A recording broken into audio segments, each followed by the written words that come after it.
Smartphones can be literal lifesavers, but they've also been linked to health problems including depression and sleep disruption. But now scientists are starting to recognize that the data collected by our iPhones and Android devices, location, the frequency of our calls and texts, and so on, can be used to detect and even predict certain health issues.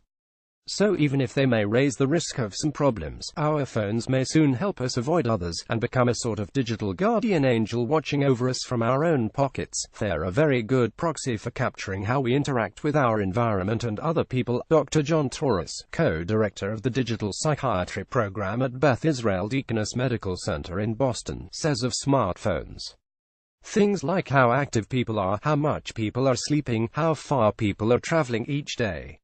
That basic health information is important across anything from just general wellness to heart conditions to mental health conditions to diabetes. Spotting trouble in small change. Torous, who has built an app that collects smartphone data from people with depression, schizophrenia, and Alzheimer's disease, says even subtle changes in a person's behavior and daily routine can provide early warning signs of mental health problems, and that these changes are reflected in phone data. A phone's motion sensors and GPS system, for example, might show that someone isn't getting enough exercise or sleep. Early signs of cognitive problems like dementia might show up as delayed reaction times as seen in the way someone interacts with a smartphone's touchscreen. Call and message logs can reveal social isolation, which could be evidence of depression. A study conducted recently at Northwestern University linked depression to frequent smartphone use and GPS data showing a lack of regular routines, like leaving for work at different times each day. Researchers at the University of Michigan have built a smartphone app that monitors the voices of bipolar disorder patients to detect mood swings. Loud or rapid speech can be indicative of mania, while long pauses between utterances can suggest depression. The Michigan researchers hope the app will eventually be able to predict mood swings and then notify the user and his/her doctors that an episode may be imminent. At Aston University in England, Drive. Max Little, an associate professor of mathematics, is using smartphones to detect hand tremors, walking abnormalities, and speech problems suggestive of the progressive neurological disorder Parkinson's disease. Preliminary tests show his prototype system can use this information to determine that someone has the disease with up to 99% accuracy. If the system can be commercialized, it might help doctors better tailor treatments for Parkinson's patients.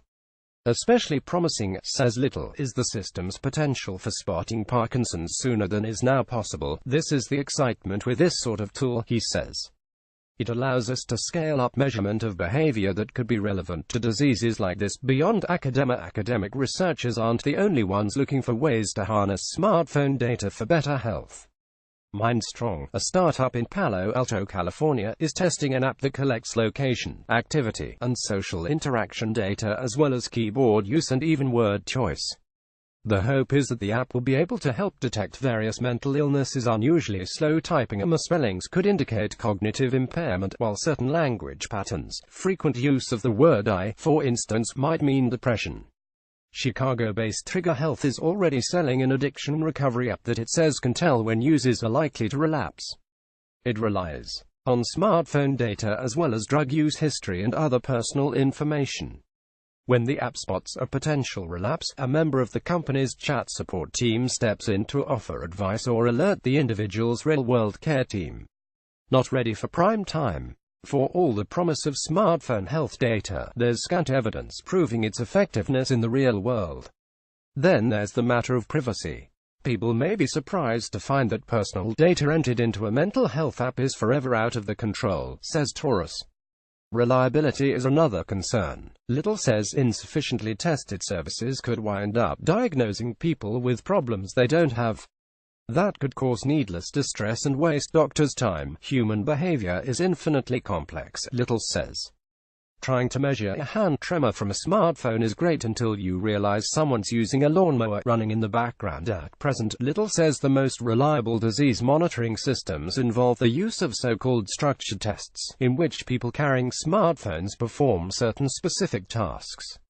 For instance, researchers might ask an individual to walk 20 steps to generate movement data, which is then analyzed, or to repeat a specific sentence, so the same can be done with voice data.